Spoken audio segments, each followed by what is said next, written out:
이제 모듈 표면에 붙게 되는 거죠. 세정액을 쓰기도 합니다. 세정액을 쓰기도 하는데 세정액이 좋은 점은 효과가 확실하다는 겁니다. 근데 나쁜 점은 세정액을 100% 깨끗하게 닦아낼 수가 없기 때문에 그 세정액이 잔류가 돼서 그 이온 입자들이 물때를 또 가속화를 시킵니다. 그래서 가장 좋은 방법은 반도체 공정에 쓰이는 디이오나이즈드 워터, DI 순수죠, 순수 처리를 해서 모듈을 세정을 해주게 되면 모듈이 깨끗하게 닦입니다. 그러니까 모듈이 처음 공정에서 나올 때 이 순수로 처리를 시키거든요. 그래서 요거에 대해서 일본이나 독일에 상당히 이제 DI 워터를 통한 세정 정비 설비가 구축이 되어 있고 저희도 저희 기술에 이것을 적용하여서 물때 문제를 해결했습니다. 특히 아까 말씀드린 방충제로 인한 셀프 클리닝 기능도 어차피 그 산화물이 모듈 표면에 남아있기 때문에 물로 씻어내줘야 최종 마무리가 되는 겁니다.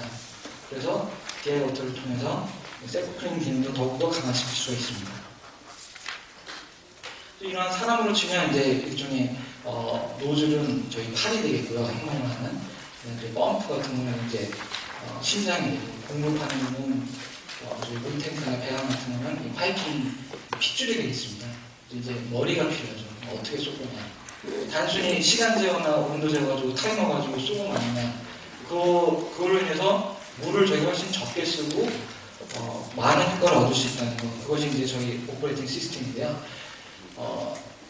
또 간단히 말씀드리면은 최종 현장에 있는 인풋 아웃풋 보드가 저희가 이제 실제로 구현할 수 있는 유저 인터페이스를 가지고 최종적으로 저희 본사에서 이 모듈 온도입니다. 온도를 나타내는 이 모듈 어레이죠. 어레이 온도를 나타내는데 본사에서 그 로직을 가지고 멀리 떨어지는 원격 서버들을 관리를 하게 됩니다. 그런 시스템을 구축하고 있습니다. 특히 이것도 요즘에 MPPT 기술이 적용돼서 모듈의 온도에 따라서 부하를 감염시켜서 가장 맥시멈 파워 포인트를 찾고 있는데요. 모듈 온도가 일단 저희가 시켜주게 되니까 이런 신호를 연동을 시켜서 역시 MPPT가 적용이 잘 될 수 있게 그런 기술도 적용을 하고 있습니다. 말씀드렸듯이 냉각수 분사 기구를 그림자가 지지 않는 충돌 제트 노즐을 써서 물량을 3분의 1 이상 획기적으로 줄여서 효과를 좋게 했다는 것. 냉각수의 양하고 질적인 면에서 아까 말씀드린 대로 물때를 지지 않고 물량을 줄여서 효과를 낼 수 있다는 것. 그런 것들이 그것을 제어하는 것들, 이것이 기술이 인테그레이션이 돼서 실용적으로 내향성 BIOS 기술이 도출되었고 현재 말씀드리고 싶지만 많은 대기업들과 실제 사이트에서 적용이 되고 있습니다. 특히 이제 BIPV 같은 경우는 냉각 문제가 크하기 때문에 일종의 보험의 개념으로 저희가 적용이 많이 되고 있습니다. 특히 태양광 발전이 이제 신생 에너지 중에 선두 그룹이고 여기 계신 분들이 관심을 가지고 어떻게 보면 파이오니어적인 입장에서 우리나라의 이제 시장을 열고 계신데 특히 이 보급 확산의 초기 단계에서는 수익성이 반드시 보장이 돼야 됩니다. 그래서 그 부분에 있어서 발전 사업자들한테 너무 책임이 전가되는데 그 부분에 있어서 저희가 해결을 할 수 있는 즉각적이고 효용적인 기술을 제시해드리고 있습니다. 트래커 같은 경우는 이미 설치한 사이트는 구하기 힘들고 소매 전력을 써야 되기 때문에 이제 그런 비용 문제가 있습니다. 일본이나 독일에 많은 냉각, 공냉 또는 열매를 이용한 장치들이 있지만은 저희 인기인재 기술이 상당히 효과적이고 실제로 2년간의 실증을 통해서 수익성을 확보를 했다는 것이 저희가 말씀드릴 수 있는 부분이 되겠습니다. 그래서 이렇게 한 장짜리로 쭉 가는 BIPV에도 저희가 적용이 가능하고요. 노즐이 실제로 물이 나가는 모습이 되겠습니다. 보시는 이 제품이 이제 접혔다가 펴지면서 냉각수를 분사하게 됩니다.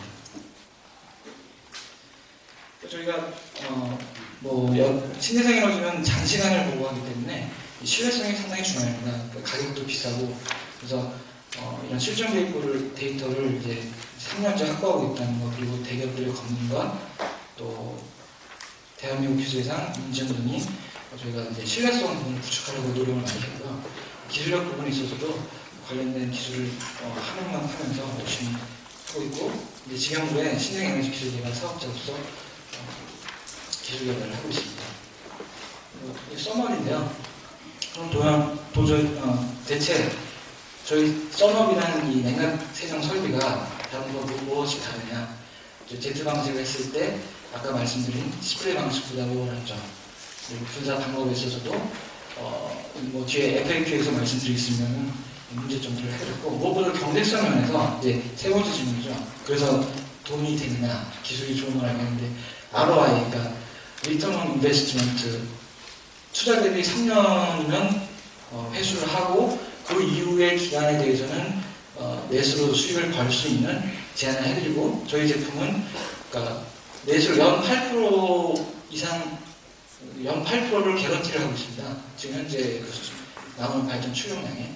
그래서 그런 부분에 있어서 저희가 제안을 드리고 있습니다. 제품은 저희 이제 노즐과 이 컨트롤러 그리고 PS 필터링이 들어간 거죠. 또 이제 아까 물때가 좀 덜한 이런 제거해주는 세정액품을 저희가 취급을 하고 있습니다. 이제 자주 물어보시는 질문들이 있어서 그것에 대해서 이제 FAQ를 마련해봤습니다. 첫째는 냉각수를 여름철에 뭐 8, 90도까지 간다는데 그걸 확 뿌리면 모듈이 문제가 있지 않느냐. 저희가 이제 물을 갑자기 뿌리는 게 아니라 아까 보여드렸듯이 모듈 온도가 한 8시부터 상승을 하는데요. 10시 정도가 되면 한 40도 이렇게 넘어가게 됩니다. 여름철에. 그때부터 저희가 설정한 시간부터 모듈 온도를 이렇게 마드레트하게, 그러니까 온화하게 잡아줍니다. 그래서 전체적으로 아까 말씀드린 대로 에이징, 모듈의 열환의 가장 큰 이유가 고온인데 고온 영역으로 갈 애초에 그걸 이제 눌러주는 거죠. 그래서 에이징을 훨씬 완화시킬 수가, 물론 저희가 에이징을 10년, 20년 해봤기 때문에 얼마나 완화시킨다고 말씀드리긴 좀 그렇지만은 고온을 피하는 건 확실합니다. 그리고 35도에서 40도 정도 사이로 여름철에 온도를 눌러주게 됩니다. 그리고 65도에서 70도 사이에서 떨어진 그 온도 갭만큼 출력이 더 나오게 되는 겁니다. 그런 어떤 급격한 온도 변화는 저희가 이제 아까 말씀드린 컨트롤을 통해서 잡아준다는 점. 두 번째는 모듈에다가 막 물 뿌려도 되냐. 근데 이제 모듈 회사들이 제품을 잘 만들기 때문에 방수 등급이라는 게 있습니다. 모듈에. 그리고 방수 등급이 아주 하이 레벨은 그 물에 그냥 잠궈도 되는 게 있고요. 일단 비를 맞지 않습니까? 비를 맞아도 되는 정도면 문제가 없는 걸 보고 있습니다. 특히 우리나라가 1년 강수량이 약 한 1200mm 정도 되는데요. 저희가 냉각수 분자량이 한 1300mm, 8% 기준입니다. 이 정도 됩니다. 물을 더 많이 뿌리면 더 많이 올라가겠죠, 출력이. 이 정도 되기 때문에 일본이 1700mm고 뭐 인도네시아, 태국은 4000mm 이상이거든요. 그러니까 수출이 되는 모듈이면 문제가 없는 걸로 판단을 하고 있습니다. 그 다음에 이제 분사 수압은 괜찮느냐. 아까 말씀드린 대로 모듈 표면에는 그 광촉매들이 있기 때문에 그 뭐 이제 잘 모르시는 분들은 그 고압 세척기, 그 차 세차할 때 세척기 있습니다. 그런 걸 쓰거나 아니면은 그 뭐 살수 설비 이런 걸 쓰는데 그러면 이제 모듈이 상하게 됩니다. 그 표면에 있는 광촉매가 떨어져 나간다거나 아니면 이제 높은 압력을 받아가지고 이제 좀 변색이 된다거나 그런 문제가 생기는데요. 저는 이제 그 문제가 없게 적정한 수압으로 적용을 하게 됩니다. 물때는 아까 말씀드린 대로 AI를 적용해서 방지를 합니다. 그리고 이제 모듈 위에 물이 있게 되면 어떤 현상이 일어나게 되냐면 온도가 떨어지면 전압이 올라갑니다. 그리고 광량이 늘면 전류가 늘어납니다. 그리고 물의 이 굴절률이 공기하고 그 유리의 딱 중간입니다. 그래서 햇빛이 이렇게 물론 고정식이겠지만 비스듬히 들어가다가 굴절해서 좀 더 직교광을 뻗게 돼서 그 아래 그래프는 물을 뿌리지 않는 것이고 위에 그래프는 저희 데이터가 아니라 논문을 가져왔습니다. 한 2% 정도 더 잘 나오는 것으로 보고가 됐고 이건 이제 필드에서 테스트했더니 이거는 쿨링 이펙트고 이거는 이제 리프렉션, 그러니까 굴절 이펙트인데 굴절 이펙트가 거의 뭐 마모는 호주 사람이 쓴 SCI 기능이라서 한번 신뢰는 합니다. 이런 랩에서 측정 결과들이 보고되고 있습니다. 한마디로 말씀드려서 올라가서 떨어질 일은 없다. 겁니다. 아까 말씀드린 대로 이제 물때 문제를 해결하는 것은 광촉매 기존의 권한도 궁합이 오히려 더 잘 맞는 셀프 클리닝을 강화할 수 있는 기능이 있다는 것입니다. 셀프 클리닝을 해도 사단물은 표면에 남아있기 때문에 시선 내려줘야 되는 부분이 있기 때문에 효과가 있습니다. 수익성 있는데요. 저희가 이제 연 8% 이상 한국입니다. 한국의 상황에 8% 겐세할 수 있다는 실제로 아까 보셨지만 사이트들은 10%에서 20%까지 나오고요. 이 비용은 물값이랑 정액값이 저희 이제 운전 비용입니다. 이것을 최악의 경우로 산정하고도, 그러니까 전기는 손해 전력을 쓰고요. 그다음에 물값도 물론 지하수 쓰면 공짜입니다면 580에서 1000톤 정도, 1000원 정도 하는 걸 쓰더라도 8% 개런티를 해드릴 수 있는 기술적인 경향을 가지고 있습니다. 동파 방지는 두 가지인데요. 하나는 일반 노즐들, 스프링클러 같은 거 보시면 겨울철에 다 깨집니다. 왜 그러냐면 이 안에 이 구조가 중력에 의해서 배출이 안 납니다. 그래서 배출이 되게 생기기 때문에 일단 노즐이 깨지지 않고, 두 번째는 배관을 저희가 이제 엔지니어링 할 때 이건 엔지니어링이라면 중력 구별을 하게 됩니다. 이상으로 발표를 마치고요. 질문 있으시면 질문 받도록 하겠습니다.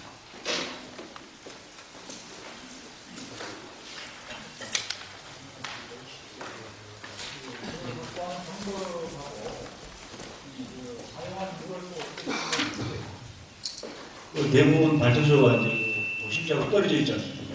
네네. 그래서 물을 확보하는 방법, 그다음에 물을 사용한 후에 네. 물을 어떻게 또 하는 건지 네. 그런 부분에 대해서 말씀 좀 해주시고. 저희 가끔 분이 들어오시는 게 이제 중동에 태양광 발전소를 달고 싶은데 이걸 적용하고 싶고, 거기 이제 모래 먼지 때문에 출력이 한 10% 이상 떨어진다고 하더라고요. 근데 저희가 물이 없으면 구동이 안 됩니다. 물을 저희가 만들 수는 없고요. 물이 일단 기본적으로 있어야 되는데 1메가를 처리하는데 일반 스프레이를 뿌리려면 여름철입니다. 여름철에 가장 문제가 되는 거예요. 100톤 이상이 필요합니다, 하루에. 근데 저희는 30톤 정도 처리를 할 수가 있습니다.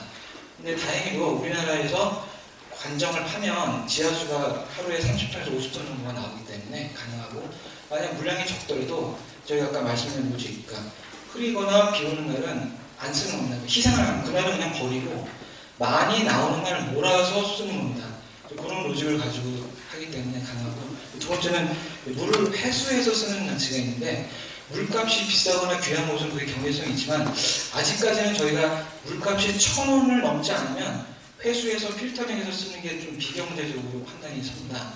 그 부분은 저희가 아직 적용한 사례가 없습니다.